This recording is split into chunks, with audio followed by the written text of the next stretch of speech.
What was it like growing up during the Cold War? Well, it was certainly different. It was, as a child, you're unaware of most of the things in the world, but I still remember, my memories are punctuated by incidents and events. So most of the time as a child, you're happy and carefree, but I still have vivid memories in my mind over Cold War events and just people scaring us on the news and things like that happening. So it was, I would just say, generally carefree and happy, but punctuated by memories I still retain very vividly. Can you state few of these Well, memories? I mean, fear. There was fear. I mean, in the classroom, the teacher, normally we're dealing with earthquake drills in the classroom, and during the Cold War, we are talking about an atomic blast. I mean, for a 10-year-old kid to go through something like that, it's just not, too good. So there are teachers telling us what to do in terms of a thermonuclear, hydrogen bomb going off. That's scary for a kid. Were there any specific moments that affected you? I think the most vivid memory I have was going to the Santa Clara County Fair. I grew up in San Jose. We went to the Santa Clara County Fair. I'm about 10 years old, and we're shopping for bomb shelters. And a bomb shelter is like a coffin that you put underground. It's got a little air tube. I don't know. It seems like radioactive air would get into it. I don't know how you keep the air clean. You bury it in the ground, and you're basically living underground in a coffin for like 3 months. And they were selling these, and I remember they're like a few $1,000s. And the one my dad was going to buy could only accommodate 3 people. And I said, I remember, I said, what about Aunt Helen? She was my favorite aunt that lived across town. And he says, well, we just don't have space for her. And I start crying. I mean, I'm thinking we're really going to use this thing. It's really going to be a true scenario here. And we can't fit my aunt in there. And I'm at the county fair. I should be having a good time as a kid. And I'm crying over my aunt who's going to die in this thermonuclear blast. And that's pretty horrifying or terrifying. How did you portray communism?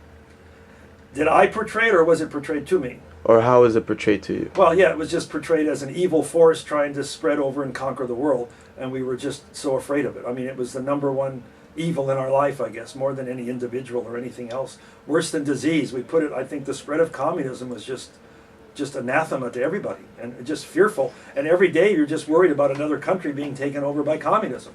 So it was just...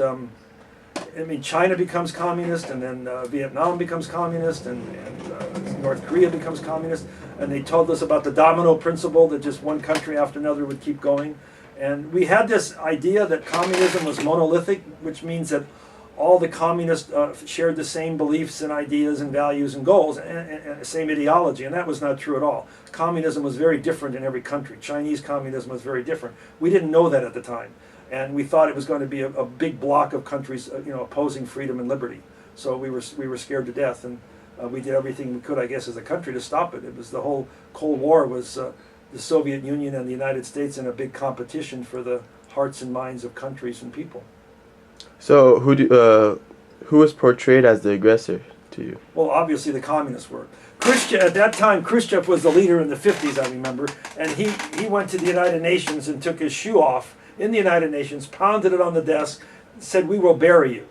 And at that time, they were getting ready to put people in space ahead of us. We had fallen behind technologically in some areas. And of course, that culminated in 1960 in President Kennedy saying that or 61, we'll put a man on the moon by the end of this decade. But we were running behind the Soviets, and they were spreading their ideology all over the world, taking over countries, taking over Eastern Europe. And so they certainly seemed to be the aggressor. And we just wanted to be left alone. And they wanted to take over the world. At least that's how it was perceived, and that's how it was taught to us as a kid. I remember we had a lecture once on China, and the teacher pulled down the world map, and she went completely over the country of China, did not even discuss it, and went to Taiwan. And our whole lecture on China at that time, about the 6th grade, was on Taiwan. And we didn't even talk at all about China itself. And I remember asking, what about China? And she said something like, well, don't question that, we don't know anything about that. And that was, we didn't really have any knowledge of what was happening over in Asia or the communist countries. Okay.